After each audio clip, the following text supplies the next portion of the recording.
apa kabar Anda hari ini? Senang sekali saya Cialifa dapat kembali hadir dalam program Cakrawala Sepekan edisi hari ini, Jumat 29 Mei 2026.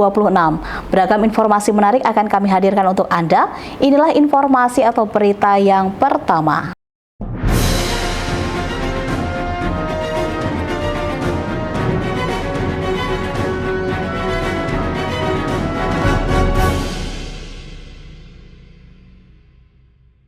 Diawali berita pertama dari Kabupaten Bulungan, Kalimantan Utara, maraknya praktek penangkapan ikan menggunakan racun dan alat setrum di perairan Kalimantan Utara mendapat perhatian khusus dari Wakil Gubernur Kaltara Ingkong Ala pada acara pelantikan Asosiasi Pemancingan Indonesia APRI Kaltara di Tanjung Selor pada Jumat siang. Dalam upaya menyatukan seluruh komunitas pemancing ke dalam satu wadah yang resmi dan terstruktur, pada Jumat pagi, 22 Mei 2026, digelar Deklarasi Asosiasi Pemancingan Indonesia atau APRI Kalimantan Utara yang bertempat di kantor Gubernur Kaltara, Tanjung Selor, Kabupaten Bulungan. Organisasi yang dibentuk dalam upaya melindungi potensi destinasi dan kekayaan alam Kaltara ini dihadiri langsung oleh Wakil Gubernur Kaltara, Ingkong Ala, didampingi para pengurus, anggota, serta para pegiat hobi memancing yang hadir dari berbagai wilayah. Rangkaian acara diawali dengan penampilan tarian khas suku Dayak sebagai wujud kearifan lokal daerah, kemudian dilanjutkan dengan prosesi pelantikan pengurus APRI tingkat kabupaten atau kota sekaltara. Dalam wawancaranya dengan awak media, Wakil Gubernur menyampaikan bahwa pada dasarnya pemerintah memberikan perlakuan yang sama terhadap seluruh organisasi, namun melihat keberadaan APRI Kaltara yang memiliki nilai lebih dalam hal mendukung potensi destinasi serta kelestarian alam daerah, pemerintah perlu memberikan perhatian juga. Itu, jadi samanya kita lihat dulu, semua organisasi itu lihat dulu, ada enggak manfaatnya yang bisa kita kerjasama. Jangan begitu membentuk organisasi langsung ajukan mengharapkan pemerintah dukung, gitu. Nggak bisa. Kita harus mandiri dulu, tunjukkan dulu bahwa kita punya potensi ya, untuk menunjukkan pada pemerintah bahwa ada manfaat kami. Cuma kami perlu support lagi, kan itu penting. Nah, itu ya, itu dulu. Selain itu, ia juga berharap kehadiran organisasi ini dapat membantu menjaga ekosistem perairan darat serta turut mengawasi kelestarian dan keberlanjutan lingkungan agar senantiasa terjaga dengan baik. Tim Liputan, Ekuator TV. Ya pemirsa, pasca pelantikan APRI Kaltara diharapkan asosiasi dapat berperan aktif dalam mengawasi dan menjaga kelestarian ekosistem, laut dan sungai yang ada di Kaltara. Kita beralih ke informasi selanjutnya dari Pontianak, Kalimantan Utara, yakni terkait gelaran workshop yang diselenggarakan oleh Asosiasi Petani Kelapa Sawit Apkasindo. Akibat adanya penurunan harga kelapa sawit serta ancaman serangan hama dan wacana penutupan pabrik kelapa sawit tanpa kebun yang memicu keresahan para petani swadaya, mendorong Apkasindo untuk menggelar kegiatan pembekalan bagi para petani sawit lewat seminar dan workshop yang digelar di Pontianak pada pekan lalu.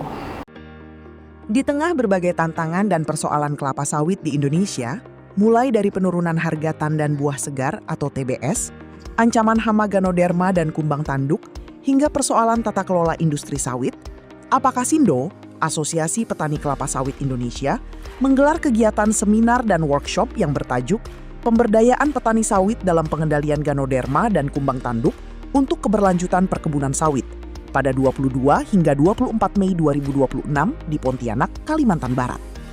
Dalam kegiatan ini dibahas juga tentang realita kondisi para petani sawit Indonesia yang saat ini tidak sedang dalam kondisi baik. Kita harus berbenah, now or never. Mumpung presiden yang tidak ada yang mundur, sorong terus Bapak Presiden. Hari ini dapat 2.400, percaya. Sebelum Bapak Presiden pidato harga TBS Kaltara itu saya perhatikan 3.600.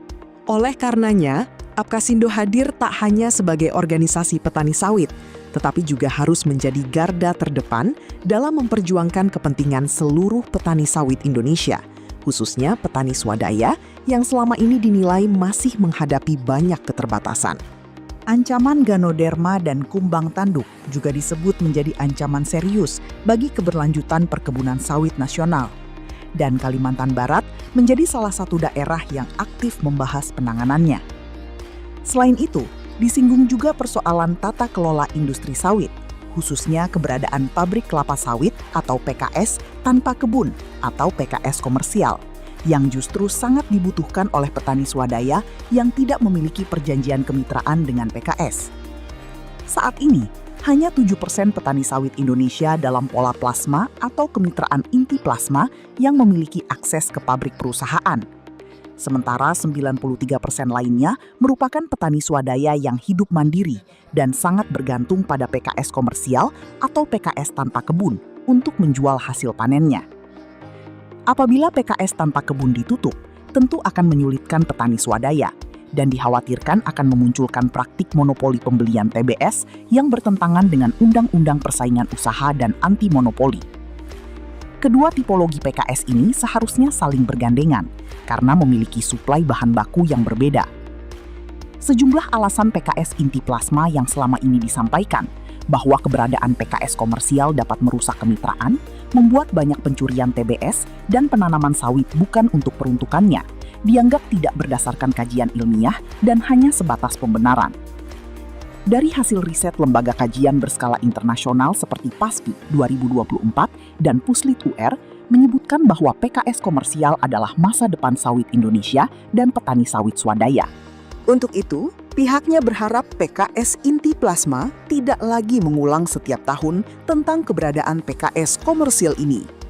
Mereka diminta untuk mengurus kemitraannya agar mitra plasmanya tidak lari dikarenakan perusahaan inti tidak melaksanakan Permentan 23 tahun 2024 secara baik dan benar.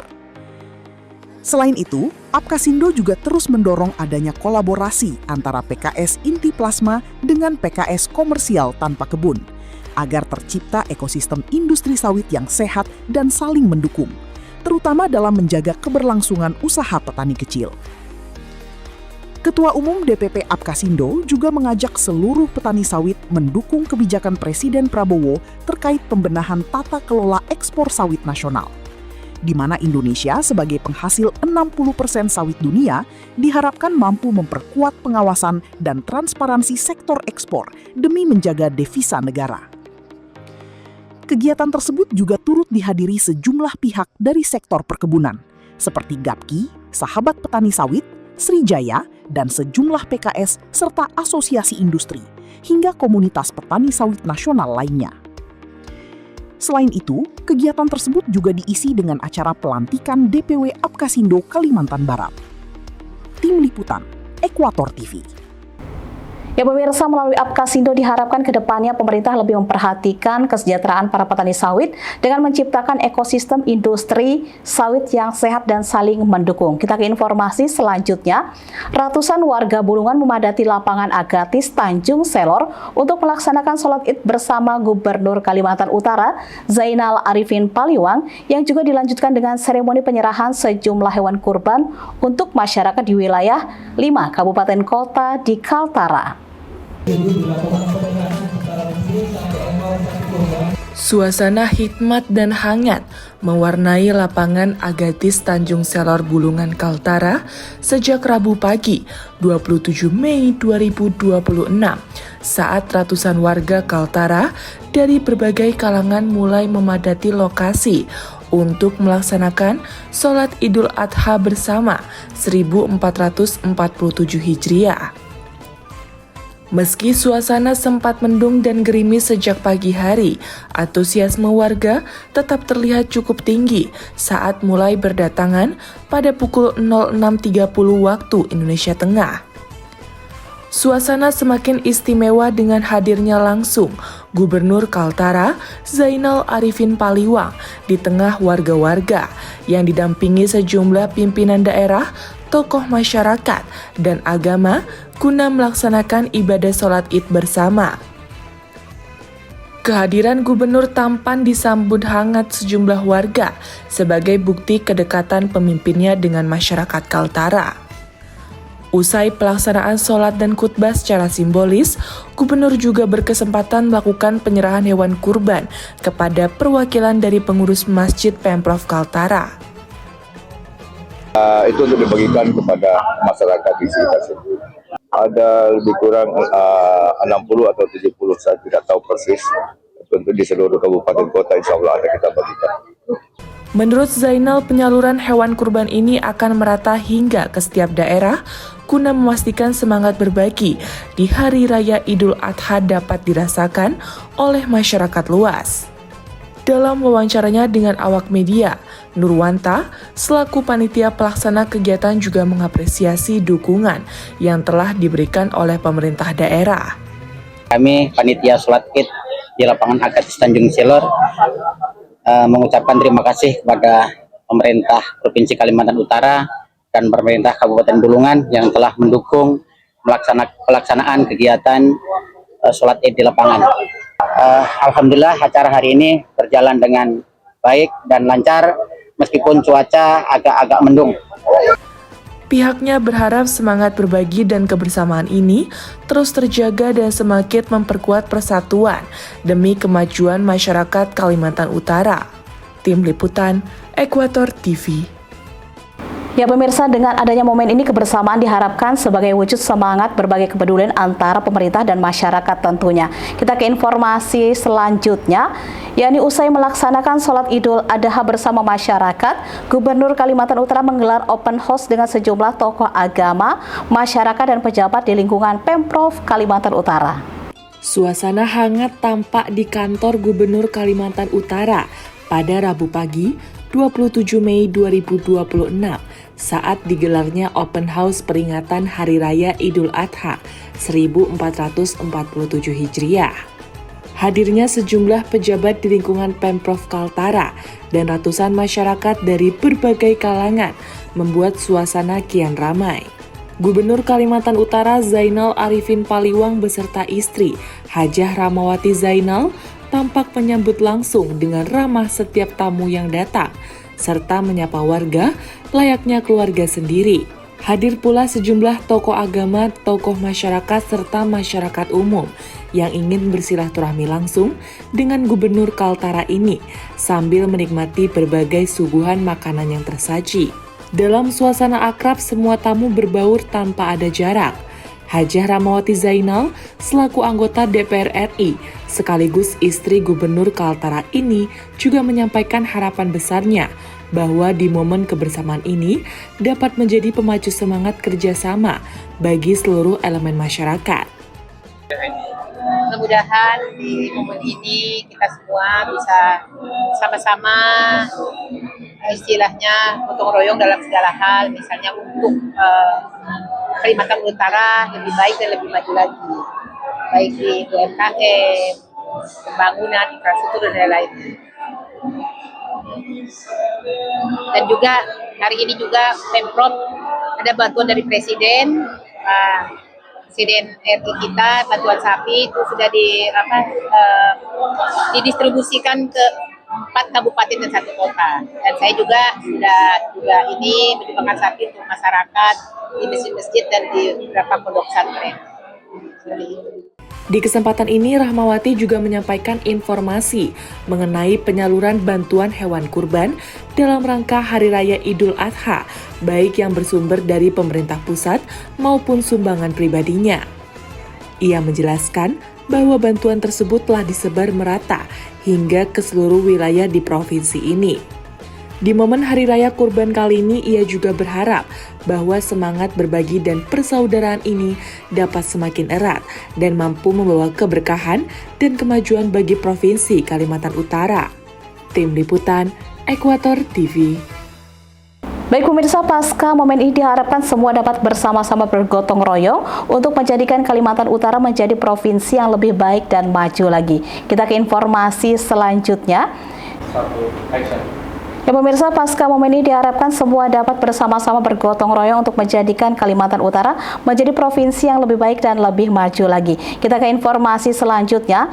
Dalam momen peringatan Idul Adha 1447 Hijriah, PT Sukovindo Persero Cabang Tarakan juga melakukan penyembelihan 1 ekor sapi yang dibagikan untuk karyawan dan masyarakat yang tinggal di lingkungan perusahaan. Momentum Hari Raya Idul Adha dimanfaatkan PT Sukovindo Persero Cabang Tarakan untuk melaksanakan penyembelihan hewan kurban di halaman kantor Sukovindo Cabang Tarakan pada Kamis pagi 28 Mei 2026. Kegiatan diawali dengan apel dan briefing bersama sebelum proses penyembelihan dilakukan oleh panitia dan karyawan perusahaan.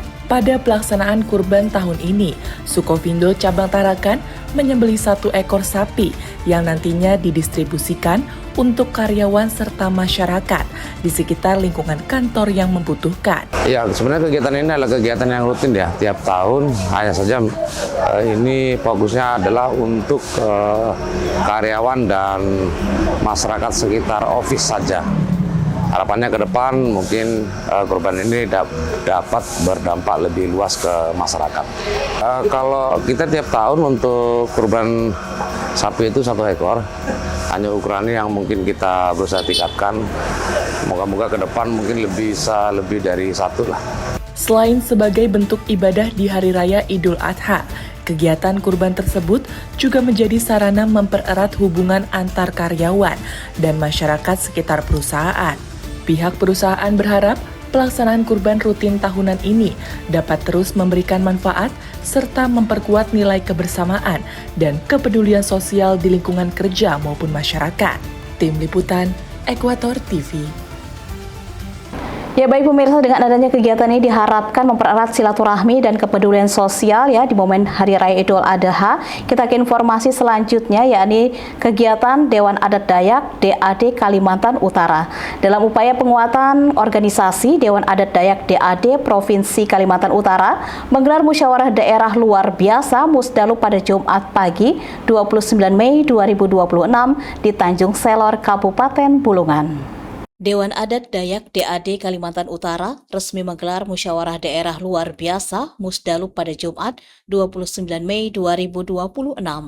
Kegiatan ini dilaksanakan di Aula Kantor Gubernur Kalimantan Utara, Kota Tanjung Selor, Kabupaten Bulungan. Acara ini dibuka secara resmi oleh Gubernur Kaltara Zainal Arifin Paliwang dengan tanda pemukulan gong. Acara dihadiri oleh para tokoh adat, pengurus dan anggota Dewan Adat Dayak dari seluruh kabupaten dan kota se-Kalimantan Utara guna membahas berbagai hal penting mulai dari penguatan organisasi hingga peran masyarakat adat di provinsi ini. Dalam wawancaranya dengan awak media, Gubernur Kalimantan Utara menjelaskan bahwa keberadaan Dewan Adat sangatlah penting bagi pemerintah dalam upaya mendukung pembangunan. Terutama masalah kebudayaan ya, masalah sosial, masalah adat tentunya. Ini beliau pengurus ini sangat berperan sekali untuk bagaimana menjaga, mempertahankan budaya-budaya kearifan lokal ada di Kalimantan Utara. Ya, kita harapkan dari Dewan Adat Dayak ini selalu berkolaborasi dengan pemerintah provinsi maupun pemerintah kabupaten kota yang ada di Kalimantan Utara, bersinergi bersama untuk membangun Kalimantan Utara. Ia juga berharap adanya kerjasama yang baik antara Dewan Adat dan pemerintah dapat membawa Kaltara lebih baik dan maju. Tim Liputan, Ekuator TV.